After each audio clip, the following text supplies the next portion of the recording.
잠시 기도하고 금요 집회를 시작하도록 하겠습니다. 오늘도 살아계셔서 우리와 함께 계시는 하나님, 이 시간 우리가 바쁘고 어지러운 일상을 살다가 잠시 시간을 멈추고 주님 앞에 나왔습니다. 이 시간 우리가 모든 마음과 뜻과 정성을 모아서 오직 하나님만 예배하게 하여 주시고, 이 시간 선포되는 하나님의 말씀에 우리의 모든 정성을 다 쏟을 수 있도록 역사하여 주시옵소서. 하나님의 말씀은 살아있고 운동력이 있는 줄을 믿습니다. 모든 심령과 골수를 쪼개며 어리석은 것들을 깨우치고 진리의 비밀을 가르치신 줄 믿사오니, 우리가 모든 마음과 뜻과 정성을 모아 오직 하나님 앞에 집중하게 하여 주옵소서. 하나님의 말씀이 오늘 우리의 모든 죄악을 씻겨내며 구원을 허락하게 하시고 우리의 모든 삶을 변화시키고 오직 하나님만 믿고 의지하며 높여드리는 삶 살 수 있도록 변화시켜 주옵소서. 당신 주실 은혜를 기대합니다. 예수님의 이름으로 기도드렸습니다. 아멘. 우리 함께 찬양하겠습니다. 하나님의 그늘 아래.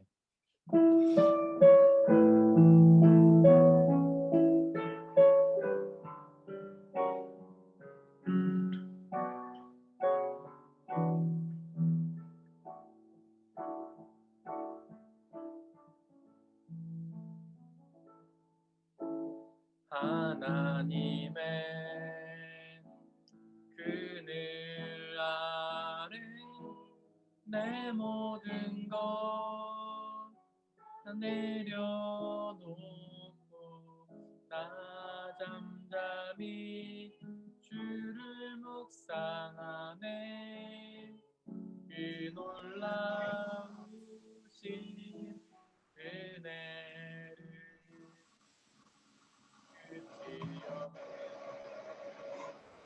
주의 사랑 강물 되어 흘러 흘러 내 영혼에 자유함 주시네. 새롭게 하시네.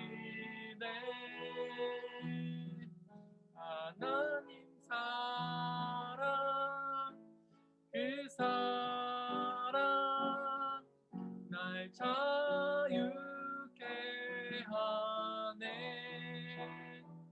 하나님 사랑, 그 사랑 날 회복케 하네.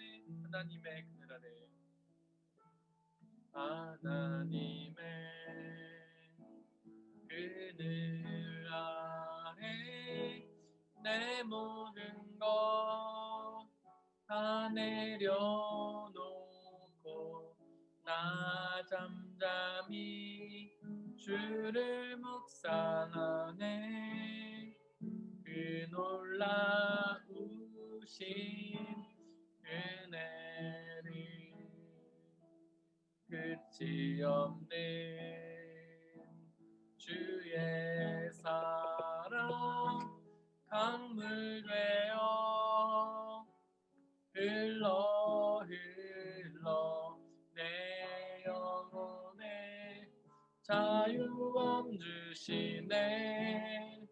날 새롭게 하시네.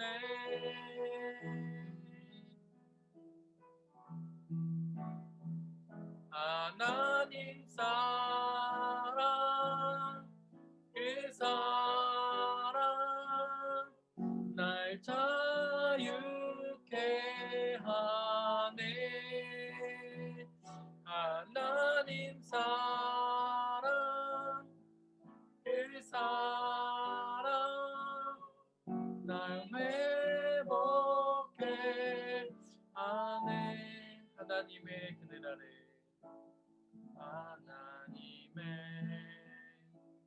그늘 아래 내 모든 것 다 내려놓고 나 잠잠히 주를 묵상하네. 그 놀라우신 은혜를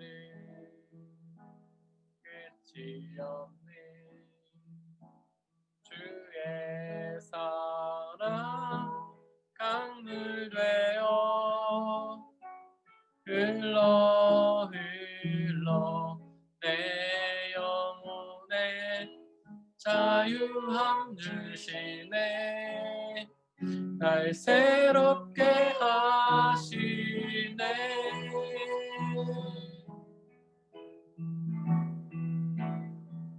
하나님 사랑, 그 사랑 날 자유케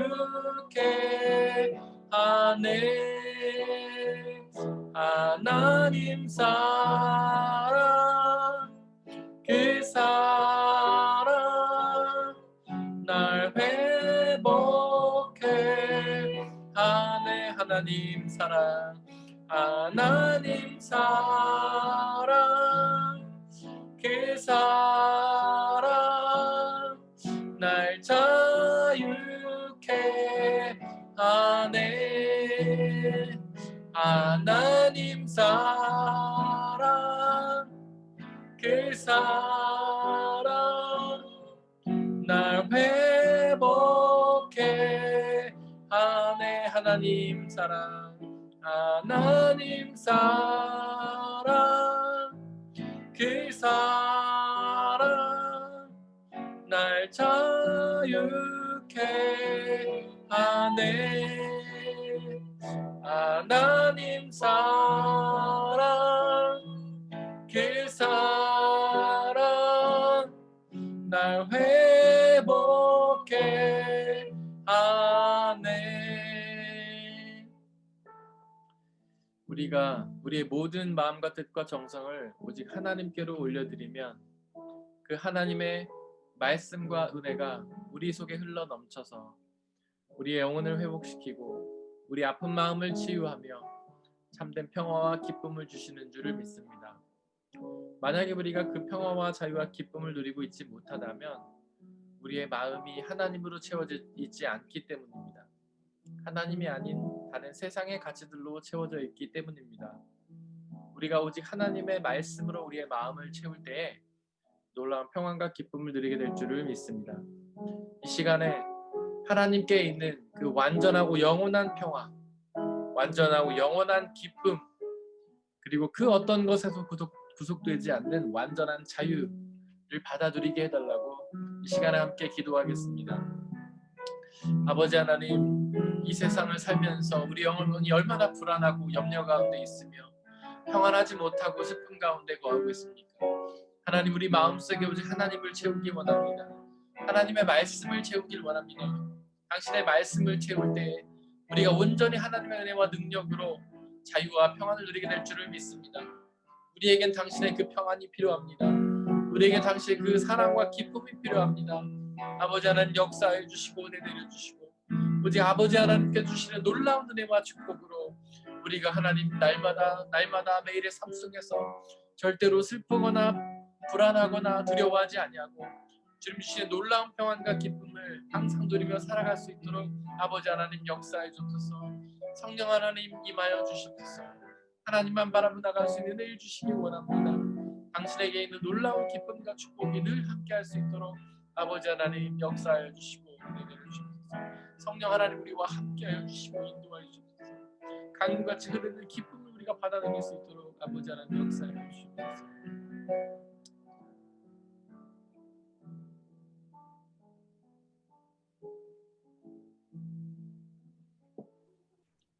오 놀라운 구세주 예수의 주 찬양하겠습니다.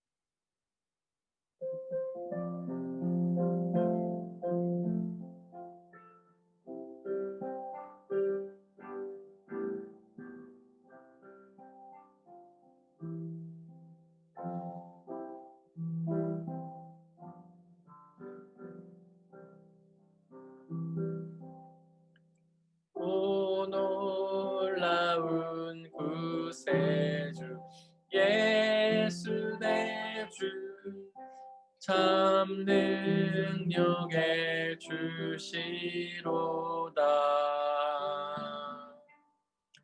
큰 바위 및 안전한 그곳으로 내 영혼을 숨기시네. 메마른 땅을 종일 걸어가도 나 피곤치 아니하며 저 위험한 곳 내가 이를 때면 큰 바위에 숨기시고 주 손으로 덮으시네. 오 놀라운 구세주 예수 내 주 내 모든 짐 벗기시네.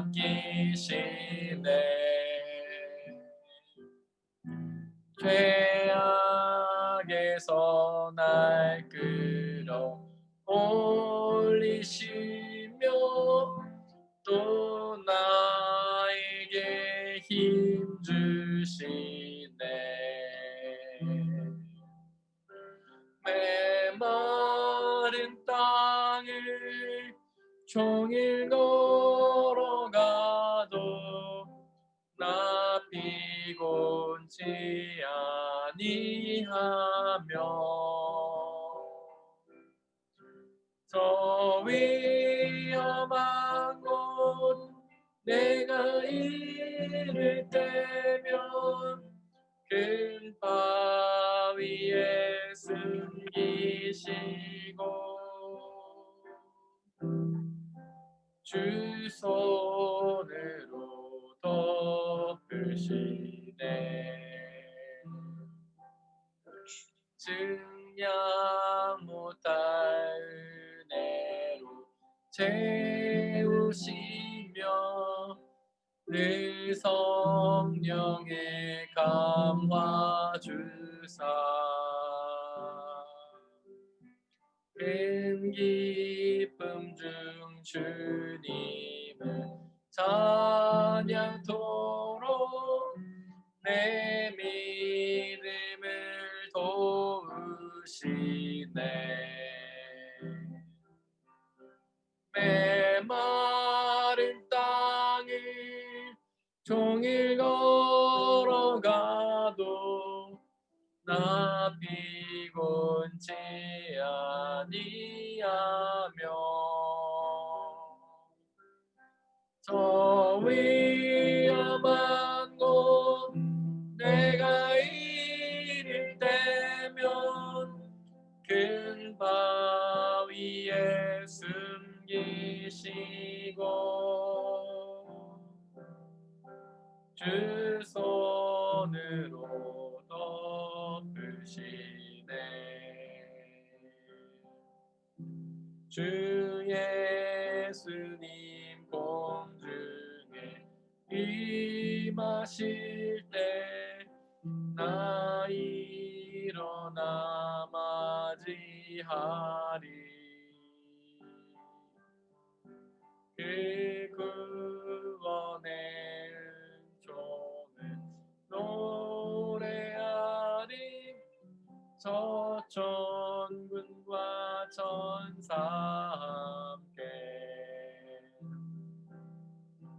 메마른 땅을 종일 걸어가도 나 피곤치 아니하며 저 위험한 곳 내가 이를 때면 큰 바위에 숨기시고 주 손으로 덮으시네. 오 놀라운 구세주, 오 놀라운 구세주 예수 내 주 참 능력의 주시로다. 큰 바위 및 안전한 그 내 영혼을 숨기시네. 메마른 땅을 종일 걸어가도 나 피곤치 아니하며 저 위험한 곳 내가 이를 때면 그 바위에 숨기시고 주 손으로 덮으시네. 오 놀라운 구세주 예수 내 주 내 모든 짐 벗기시네.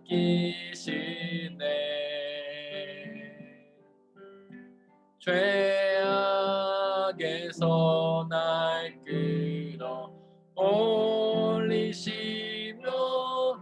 또 나에게 힘 주시네. 메마른 땅을 종일 걸어가도 나 피곤치 아니하며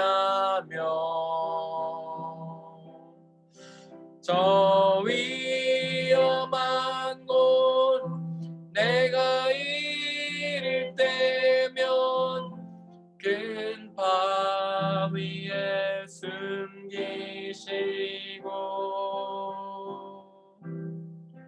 주 손으로 덮으시네. 증량 못할 은혜로 채우시며 늘 성령의 감화 주사 큰 기쁨 준 주님을 찬양토록 내 믿음을 도우시네.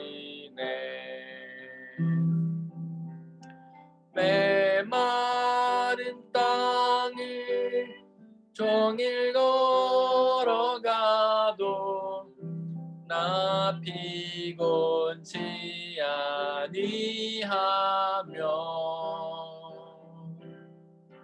저 위험한 곳 내가 이를 테면 큰 바위에 숨기시고 주 손으로 덮으시네. 주 예수님 공중에 임하실 때 나 일어나 맞이하리.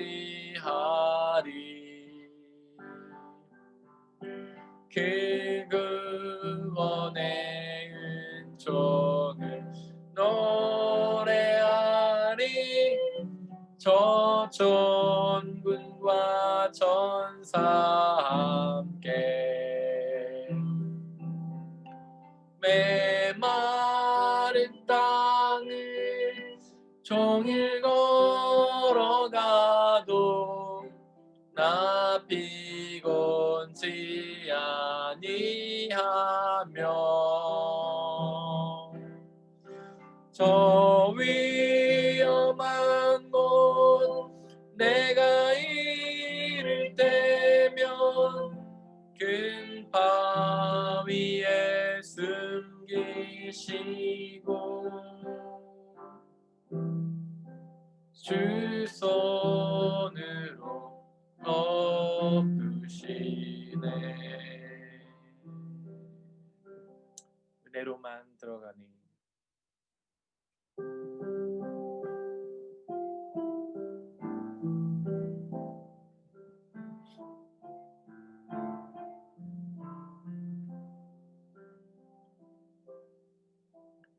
은혜로만 들어가네. 은혜로만 선다네.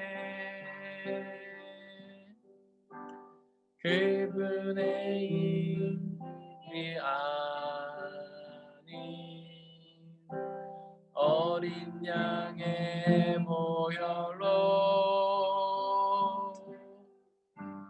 그분의 임재 가운데 오라 하시네. 우리를 부르신 그곳 은혜로 들어가네.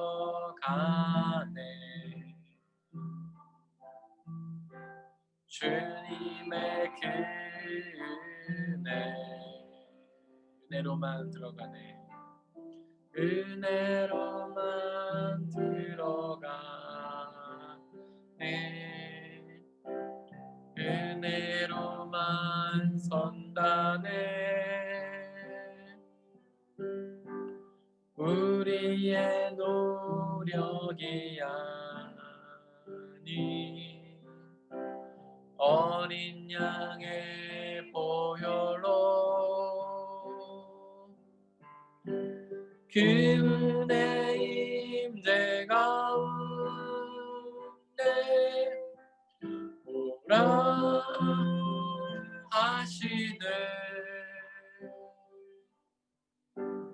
우리를 부르신 그곳 은혜로 들어가네.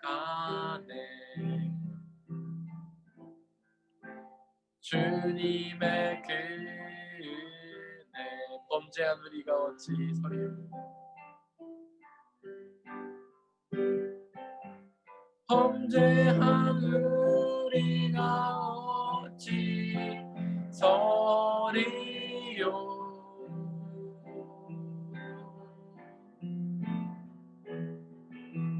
어린 양의 보혈이 깨끗게 하시네. 은혜로만 들어가네. 은혜로만 들어가네. 은혜로만 선다네. 우리의 노력이 아닌 어린 양의 보혈로 그분의 임재 가운데 오라 하시네. 우리를 부르신 그곳 은혜로 들어가네. 주님의 그 은혜. 이 시간 함께 기도하기를 원합니다. 우리가 하나님께로 갈 수 있는 방법은 예수 그리스도 외에는 아무것도 없습니다. 그 어떤 세상의 다른 종교와 다른 가르침에도 하나님께로 가는 길은 없습니다. 나 자신의 노력과 능력과 의지로도, 나 자신의 성과와 업적으로도 하나님께로 가는 방법은 없습니다. 오직 예수 그리스도께만 그 길이 있습니다. 예수님만이 길이요 진리요 생명이십니다. 우리가 온전히 예수 그리스도를 믿을 때에 우리는 구원의 생명을 받아 누릴 수 있습니다. 지금 우리는 그 노력을 온전히 하고 있습니까?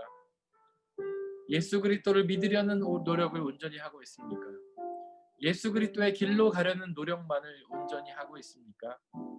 아니면 다른 그 무언가를 위해 나의 성과와 나의 업적을 쌓기 위해 또한 주님이 아닌 다른 것들을 쫓는 그런 어리석음을 범하고 있습니까? 이 시간 오직 예수 그리스도만을 바라보고 예수 그리스도의 길만을 걷기를 원한다고, 그로 인해 그 예수 그리스도에게만 있는 구원과 영원한 생명과 하나님 나라의 은혜를 받아 누리기 원한다고 이 시간에 함께 기도하겠습니다. 아버지 하나님, 시간 간절히 소망하오니 우리가 오직 예수 그리스도의 길로만 가기를 원합니다.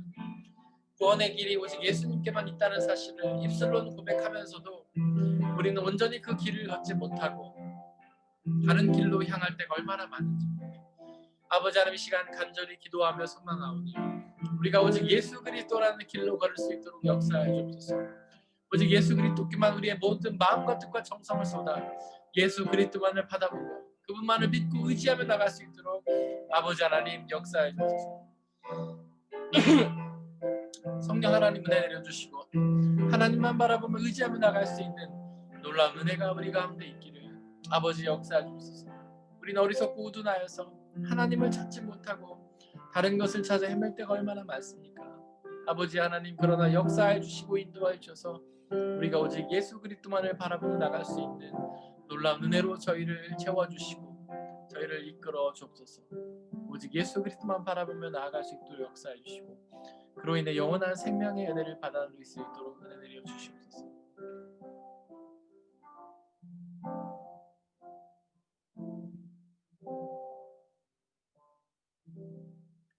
이 시간 간절히 기도하오니 당신의 말씀을 우리에게 말씀하여 주시옵소서.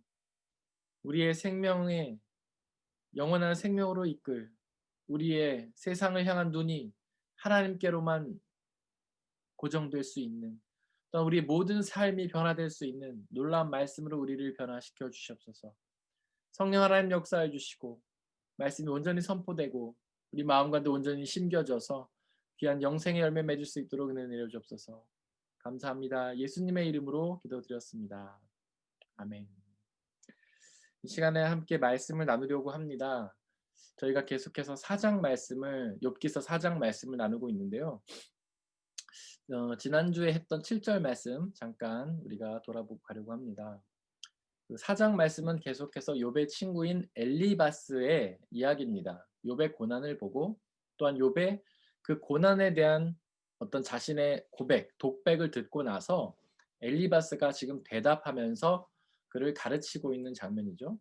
7절에 보면 엘리바스가 이렇게 말하고 있습니다.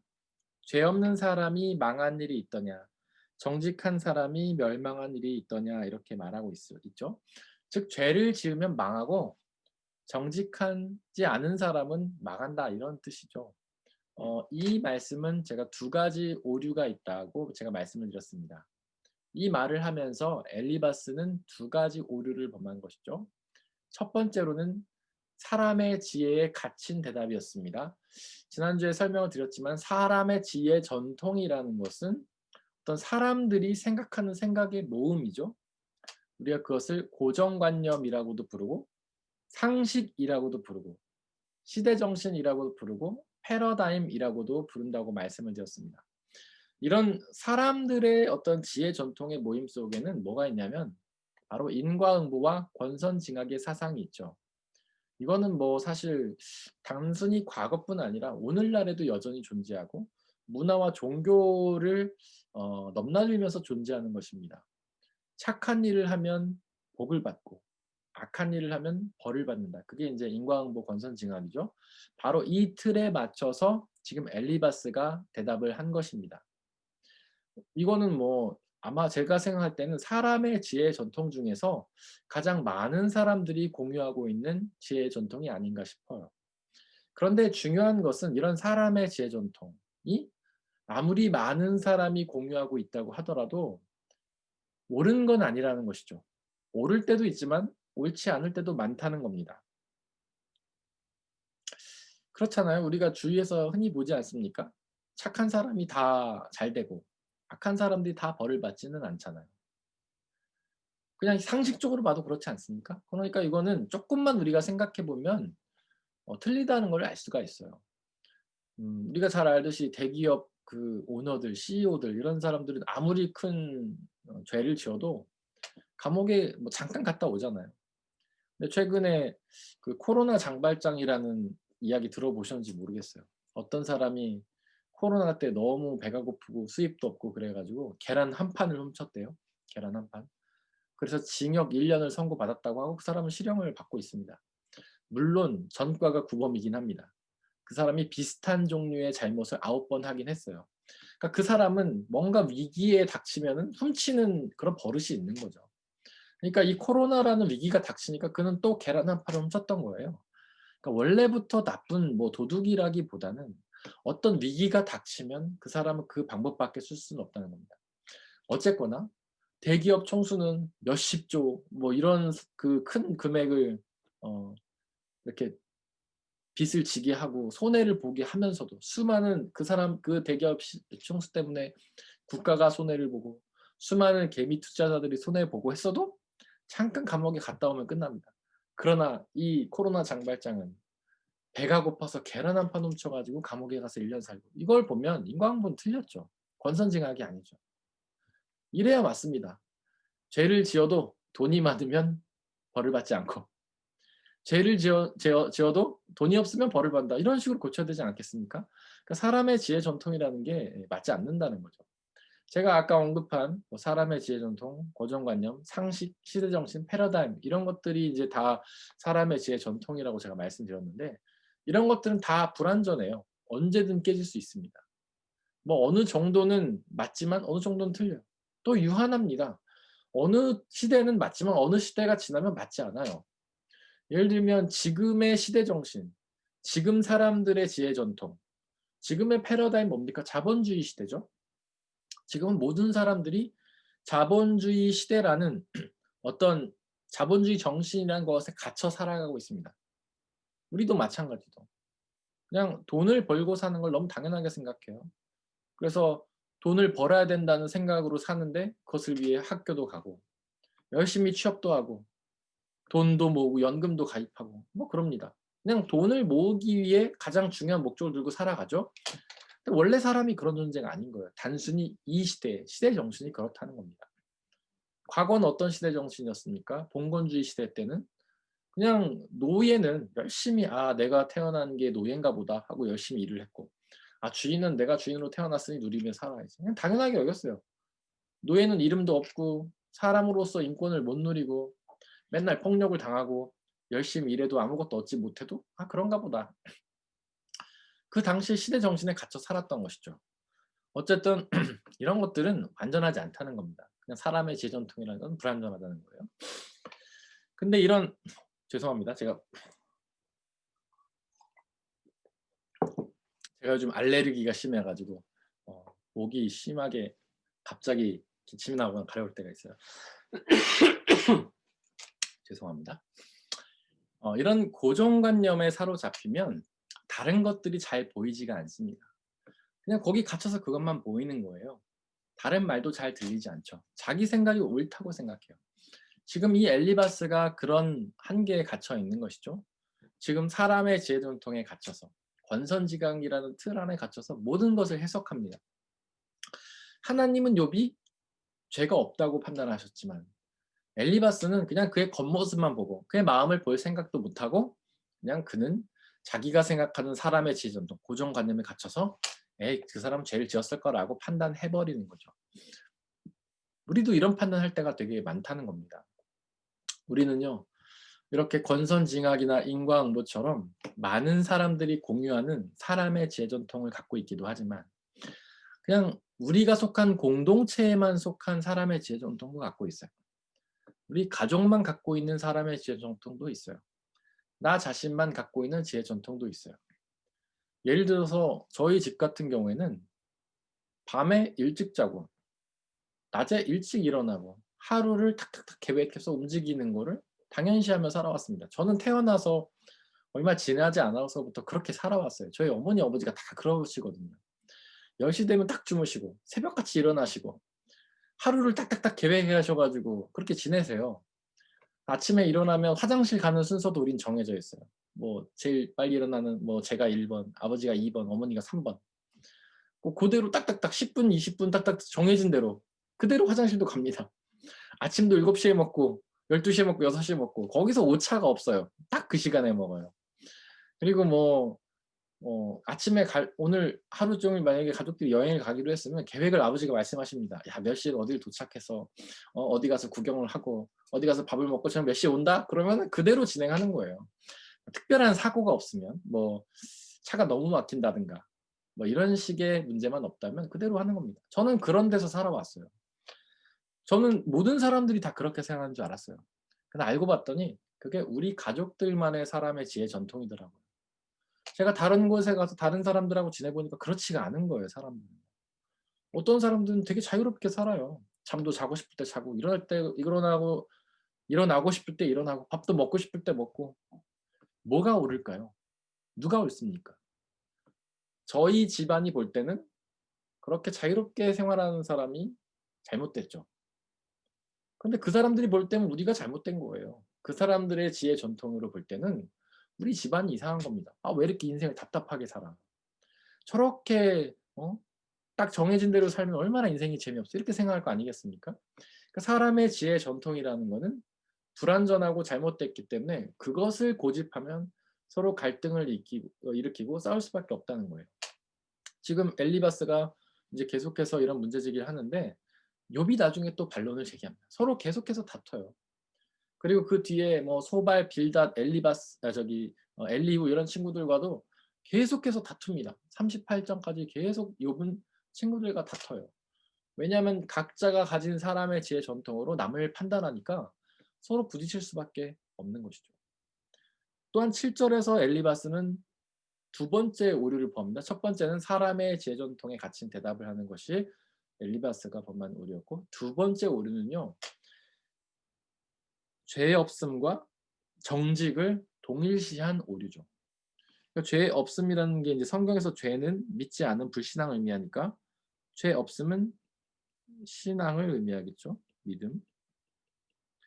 믿음과 정직을 동일시한 거예요. 믿음과 윤리, 도덕을 동일시한 겁니다. 그러나 성경은 그렇게 말하지 않죠.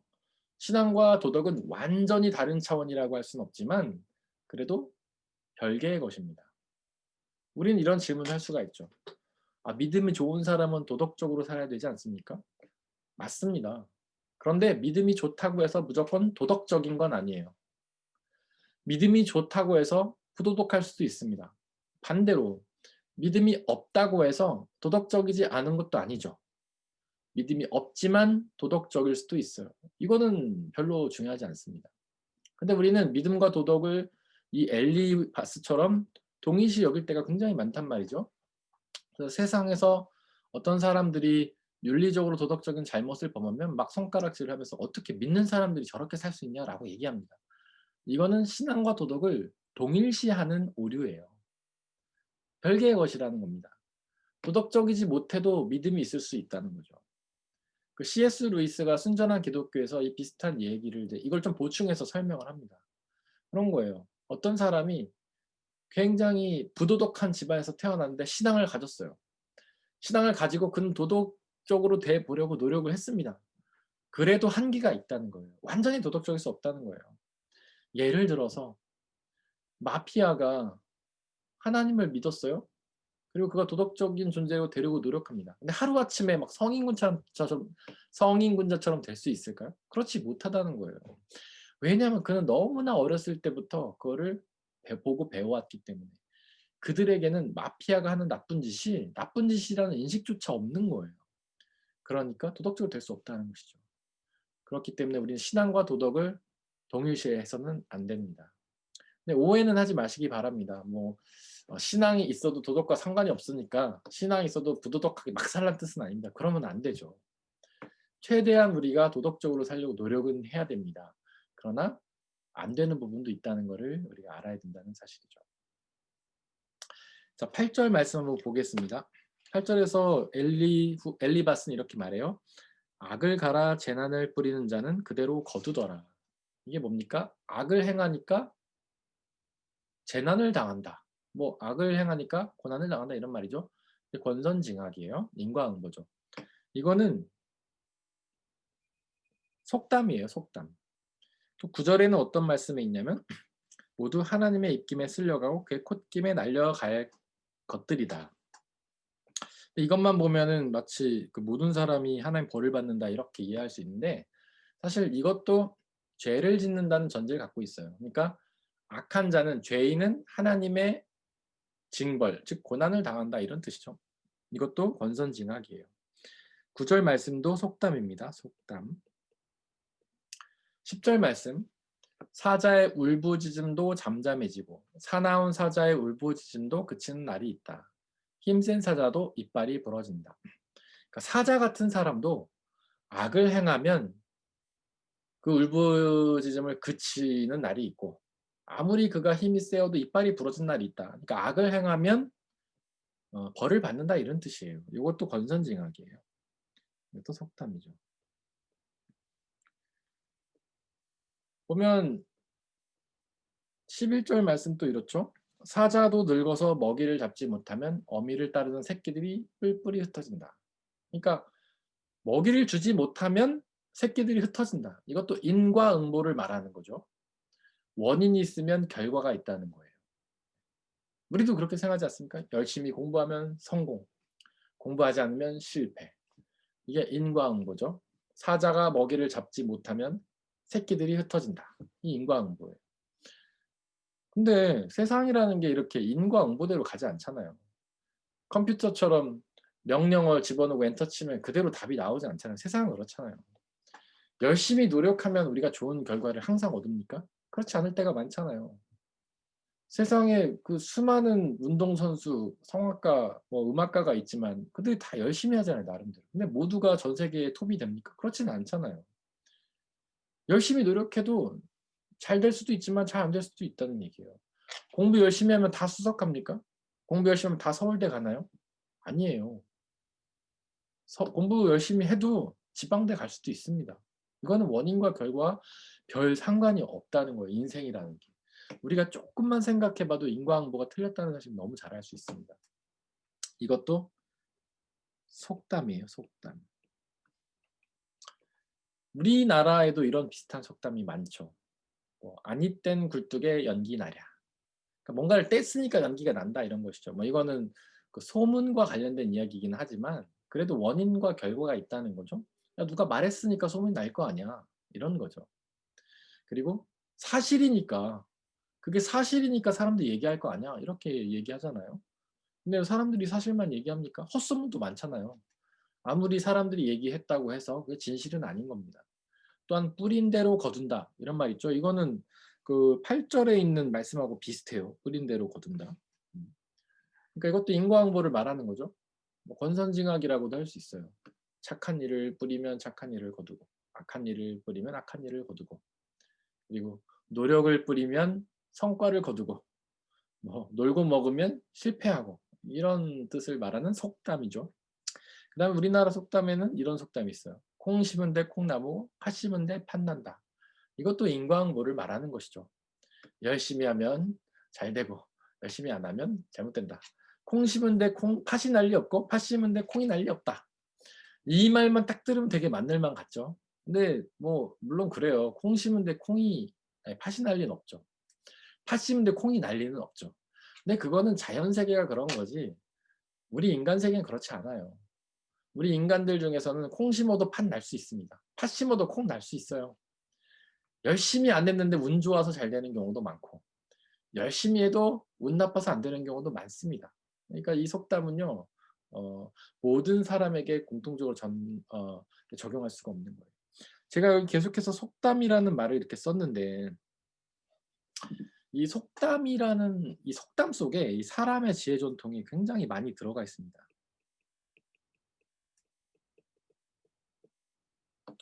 그러니까 그 사람이나 문화에서 갖고 있는 사람의 지혜 전통을 보고 싶으면 속담을 보면 돼요. 우리나라 속담 봐두면 우리나라 사람들이 생각하는 사람의 지혜 전통이 그 안에 들어 있습니다. 근데 성경에 보면 잠언이란 책이 있죠. 잠언. 사실 이 잠언이요 속담이에요. 속담. 구약 시대에 이스라엘 사람들이 봤던 속담입니다. 즉 유대인들의 지혜 전통이 그 안에 들어 있어요. 그러니까 잠언 중에는 뭐 이런 말 제가 조심스럽긴 하지만 성경에 수록되어 있는 말이긴 하지만 우리 삶에 딱 적용했을 때는 완전히 들어맞지 않는 게 있어요. 그거는 하나님의 말씀이라기보다는 유대인들의 지혜 전통이 그 안에 많이 포함되어 있기 때문에 그래요. 하나님의 말씀도 그 안에 들어 있습니다. 이스라엘 사람들이 계속해서 암송하고 배워왔던 하나님의 말씀도 그 안에 있지만 유대인들의 사람의 지혜 전통도 그 안에 포함이 돼 있어요. 그러니까 잠언은 우리가 읽을 때 유의해서 읽어야 됩니다. 유대교의 문화에는요, 하나님의 말씀과 사람의 지혜 전통이 굉장히 섞여 있어요. 모세오경, 토라라고 하죠. 이게 하나님의 말씀의 원본이에요, 원본. 근데 이거를 사람의 지혜 전통으로 해석해 놓은 게 있어요. 그거를 장로들의 유전이라고 말합니다. 유대인들은 이 두 가지를 다 중요하게 생각했어요. 그래서 신약시대 율법이라고 하면 이 두 가지를 다 포함합니다. 이게 다 율법이에요. 근데 토라는요, 하나님의 말씀이죠. 그러니까 중요합니다. 근데 장로들의 유전은 이 토라의 말씀을 사람의 지혜 전통으로 해석해 놓은 거기 때문에 그대로 받아들이기는 좀 위험해요. 이 안에는 토라의 말씀이 좀 왜곡된 것도 있거든요. 그래서 예수님이 율법주의자들이라면서 유대인들, 바리새인들을 질책하시죠. 그거는 토라 때문이 아니고 이 장로들의 유전 때문이에요. 그들은 장로들의 유전을 가지고 사람들에게 지키라고 강요했거든요. 예를 들면 그런 겁니다. 안식일법에 관련된 거예요. 토라에는요, 안식일을 거룩하게 지켜라 이렇게만 돼 있어요.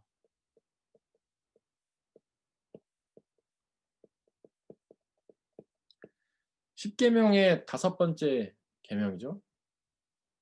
아니죠. 십계명의 4번째 계명이죠. 안식일을 거룩하게 지켜라. 이렇게만 돼 있어요. 근데 장로들의 유전은 이걸 어떻게 해석하냐면 물론 좋은 의도에서 시작이 된 겁니다. 야, 과연 안식일을 거룩하게 지키는 게 어떻게 지키는 거야? 서로 고민해 본 거죠. 우리도 그렇게 생각해 보지 않습니까? 물론 거룩이라는 게 이제 카도시, 다르다는 뜻인데 평일과 다르게 지키래, 평일과 다르게 보내래 이렇게까지 생각할 수 있지만 그럼 사람들이 또 궁금한 겁니다. 그러면은 안식일을 평일과 다르게 보내는 건 어떻게 보내는 거지? 거기서 질문이 출발을 해서 이 장로들이라는 사람들이 이거를 정리를 합니다. 야, 그래서 안식일을 거룩하게 지키기 위해서는 뭐 100보 이상 걸으면 안 돼. 이거 예를 든 거예요. 제가 몇 번인지는 잘 모릅니다. 그리고 불을 켜면 안 돼. 요리를 하면 안 돼. 전기를 켜면 안 돼. 이렇게 정해 놓은 거예요. 요리는 일이라는 거죠. 그다음에 이삭이 떨어져 있는 거를 주워 먹어도 일이에요. 그래서 예수님이 그 유대인들과 안식일 논쟁하지 않습니까? 안식일에 예수님의 제자들이 떨어져 있는 이삭을 주워 먹었어요. 그러니까 바리새인들이 그걸 보고 당신의 제자들이 안식일을 어겼다고 하면서 엄청 비난하잖아요. 예수님이 그때 뭐라고 하시냐면 중요한 거는 그렇게 율법을 지키는 게 아니라 생명이 중요하다. 그 율법을 지키기 위해 그 사람 배고파 죽는 것보다는 율법을 어기더라도 생명이 중요한 게 중요하다. 이렇게 예수님 말씀하시잖아요. 그러니까 장로들의 유전이 중요한 게 아니라 토라가 중요하다는 것이죠. 제가 그 벌써 몇 년 됐는데 2-3년 됐죠. 이스라엘 갔다 왔잖아요. 그때 이제 갔더니 제가 주일을 한번 끼고 갔었잖아요. 그때 거기서 예배를 드리고 주일에 저희 교회는 다른 분이 오셔서 말씀 전하셨죠. 근데 주일에 보니까 이 사람들 토요일에 그날 그 사람들은 안식일이 토요일이니까 토요일에 이 사람들 보니까 참 재밌더라고요. 저희가 호텔에 머물렀는데 평일에는 호텔이 텅텅 비어 있었어요. 그러니까 토요일이 되니까 호텔이 꽉 차는 거예요. 알고 봤더니 이 사람들이 토요일에는 요리를 하면 안 되잖아요. 안식일이니까. 그러니까 호텔에 오면 밥을 주잖아요. 그래서 토요일에는 죄다 호텔에 와서 있는 거예요. 밥을 주니까. 요리를 안 해도 어차피 요리를 못 하니까 쫄쫄 굶어야 되잖아요. 그러니까 호텔에 와서 주는 밥을 먹는 거예요. 주는 밥을 먹는 거는 괜찮아요. 그래 가지고 토요일에 막 유대인들이 바글바글 막 거기 해요. 또 재밌는 현상이 인제 이렇게 엘리베이터를 타고 코스로 침실로 이제 올라갈 거 아닙니까? 근데 엘리베이터가 2개가 있는데 하나는 자기가 원하는 데를 누르면 거기만 서요. 예를 들면 뭐 제가 10 층이다. 그러면 타서 10 층을 누르면 이 엘리베이터가 10층에 섭니다. 근데 다른 엘리베이터 하나는요 층층마다 다 서요. 호텔이 뭐 20층짜리면 1층부터 20층짜리 계속 서는 거예요. 얘가 오르락 내리락 하면서 계속 문을 열었다 닫았다 열었다 닫았다 합니다. 그건 유대인 전용이에요. 유대인들은 엘리베이터 버튼을 누르는 것도 일이라서 엘리베이터 버튼을 누르지 않습니다. 서 있다가 열리면 타고, 만약에 5층에서 내려야 된다 그러면 1층, 2층 열리고 3층 열리고 4층 열리고 기다렸다가 5층에 내려요. 근데 만약에 사람이 많아서 5층에 못 내리잖아요. 그럼 이제 20층까지 올라갔다 와서 다시 5층에서 내리고 이렇게 하는 거예요. 그리고 말로 부탁하면 또 안 돼요. 뭐 버튼을 눌러달라, 전기를 켜달라 이렇게 하면 안 돼요. 그래서 이건 뭐 제가 경험한 건 아니고 거기 계시는 그 목사님이 얘기를 해주신 건데, 만약에 토요일에 이 사람들이 전깃불을 금요일날 밤에 잘 때 전깃불을 끄고 자잖아요. 그럼 토요일에 불을 못 켠대요. 하루 종일 깜깜하게 지내야 된대요.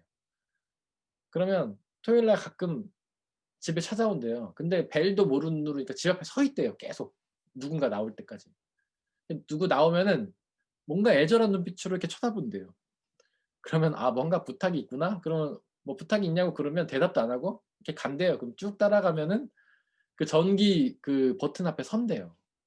그거 눌러달라는 얘기죠. 눌러주면 불 켜지고 이런 식으로 이스라엘 사람들이 살아요.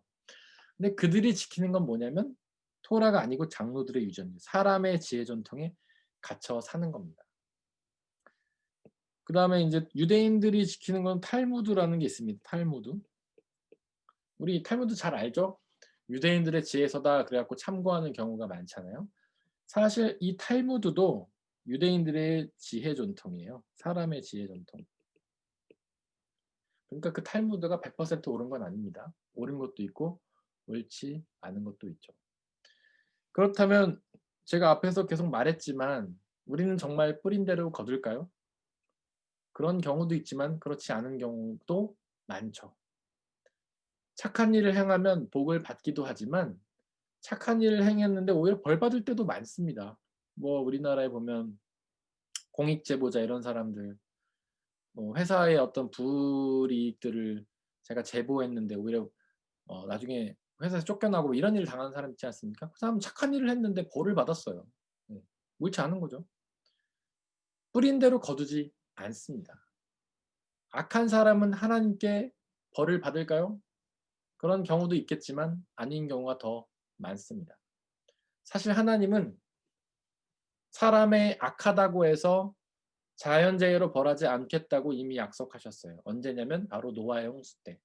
노아의 홍수로 사람들을 그 물로 이렇게 그 성경의 표현대로 하면 쓸어 버리셨다라고 나옵니다. 뭐 제가 쓰는 말이 아니에요. 성경에 보면 하나님이 사람을 물로 쓸어 버리셨어요. 그리고 나서 나중에 후회하셨다는 표현이 나오죠. 뭐 하나님이 어떻게 후회할 수 있냐? 이거는 다른 문제니까 다음에 얘기하도록 하고, 어쨌든 하나님이 후회를 하시면서 무지개를 보여주시죠. 그리고 이스라엘 사람들과 약속하십니다. 다시는 사람이 악하다고 해서 땅을 홍수로 벌하지 않겠다. 그러니까 사람들을 자연재해로 벌하지 않겠다고 약속하십니다. 이게 뭐냐면 권선징악대로 하지 않겠다는 거예요. 죄를 지어도 벌하지 않고 착하다고 무조건 복 주는 것도 아니라는 것이죠. 그리고 하나님은 어떻게 얘기하시냐면 바로 복음이 말하고자 하는 메시지인데, 죄를 지어도 악한 자라도 예수님을 믿고 회개하고 뉘우치면 복을 받는다. 구원의 복을 받게 된다. 바로 복음이 이거입니다. 권선징악과는 완전히 반대죠. 아무리 죄를 지어도 아무리 악하게 살아도 예수님을 믿고 회개하고 잘못을 뉘우치면 구원의 복을 받는다. 이게 성경의 가르침입니다. 바로 그 예수님이 말씀하신 탕자의 비유가 그걸 얘기하고 있지 않습니까? 어떤 왕 집에 아들이 둘이 있는데 둘째 아들이 아버지 유산을 들고 나가서 흥청망청 썼죠. 그리고 돌아왔어요. 근데 그 아버지가 전혀 그 아들에게 뭐 나무라지 않고 다 받아주잖아요. 죄를 지어도 회개하고 돌아오면 받아주신다. 이것이 바로 성경의 가르침입니다. 이게 복음의 핵심이에요. 만약에 여러분들이 너무 악을 많이 행하고 죄를 많이 지었다 하더라도 낙심하지 마십시오. 하나님을 믿고 예수님을 믿고 돌아오기만 하면 예수님께서는 그 죄를 다 용서해 주십니다. 그러니까 우리는 늘 그 회개와 죄 용서를 신뢰하고 주님께 돌아와야 돼요. 죄책감을 절대로 가져서는 안 됩니다. 오늘 여기까지 하려고 합니다. 우리 함께 찬양하고 기도하겠습니다. 우리 죄 위에 죽으신 주.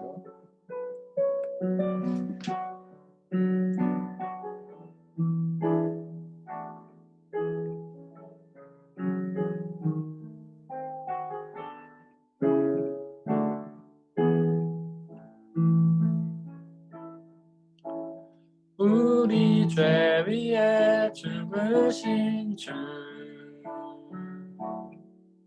십자가 그 사랑 감사하네. 날마다 주의 형상대로 변화되리라. 십자가 우리 새롭게 한 우리 죄 위에 죽으신 주. 우리 죄 위에 죽으신 주. 십자가 그 사랑 감사하네. 날마다 주의 형상대로 변화되리라. 십자가 우리 새롭게 하리. 놀라운 사랑 찬양하리라. 우리를 위해 생명 주셨네. 놀라운 사랑 찬양하리라. 십자가의 그 능력, 십자가의 그 능력. 놀라운 사랑 찬양하리라. 놀라운 사랑 찬양하리라. 우리를 위해 생명 주셨네. 놀라운 사랑 찬양하리라. 십자가의 그 능력, 십자가의 그 능력. 이 시간 오직 예수 그리스도만 믿고 의지하며 나가길 원한다고 기도하길 원합니다. 예수 그리스도께서는 십자가에서 우리의 죄를 위해 죽으심으로 우리의 모든 죄를 용서하셨습니다. 우리에게 있어서 인과응보, 권선징악은 통하지 않습니다. 우리는 죄를 지었었지만 예수님을 믿고 용서받아서 구원을 얻게 되었습니다. 우리는 악을 수도 없이 많이 행했었지만 예수 그리스도를 믿고 그 모든 악을 뉘우침으로 용서받아 구원을 누리게 되었습니다. 사탄은 끊임없이 우리의 죄책감을 자극하며 우리의 죄가 구원받지 못했다고, 용서받지 못했다고 우리를 거짓말하지만, 그러나 예수 그리스도께서는 복음을 그렇게 선포하십니다. 오직 예수 그리스도의 복음만을 믿고 그 복음이 주시는 자유함과 기쁨을 누리며 죄책감에서 벗어나 담대히 나아가게 달라고 이 시간에 함께 기도하겠습니다. 아버지 하나님, 오직 예수 그리스도만 믿고 의지하며 나아가길 원합니다. 주님께서 우리의 모든 죄를 용서하신 줄을 믿습니다. 더 이상 권선징악과 인과응보는 우리에게 통하지 않습니다. 우리는 결코 죄를 지었지만, 수많은 악을 행했지만 그것으로 인해 벌을 받지 않습니다.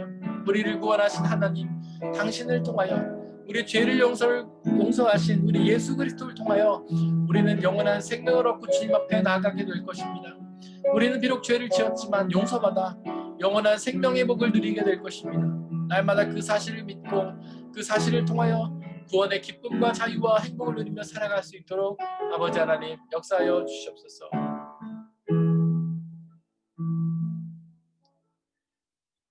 주님, 당신의 복음은 우리를 기쁘게 하는 참된 기쁨의 소식인 것을 믿습니다. 비록 우리는 흉악한 죄인이었지만, 악인이었지만, 죄인 중에서도 괴수였지만 예수 그리스도의 십자가의 죽음으로 인해 우리의 모든 죄가 용서받았음을 믿으며 나아갑니다. 또한 예수 그리스도의 부활로 인해 영원한 생명을 얻게 되었음을 믿으며 나아갑니다. 더 이상 인과응보와 권선징악은 우리에게 통하지 않습니다. 하나님, 사단이 우리를 정죄하는 그 목소리에 죄책감을 느끼며 좌절하는 것이 아니라 예수 그리스도께서 선포하시는 구원을 믿고 자유와 기쁨과 평화 속에 나아가게 하여 주옵소서. 이 말씀이 지금부터 영원토록 살아서 역사하시며 우리에게 참된 기쁨과 자유와 해방을 줄 수 있도록 내려 주옵소서. 감사합니다. 우리 주 예수 그리스도의 이름으로 기도드렸습니다. 아멘.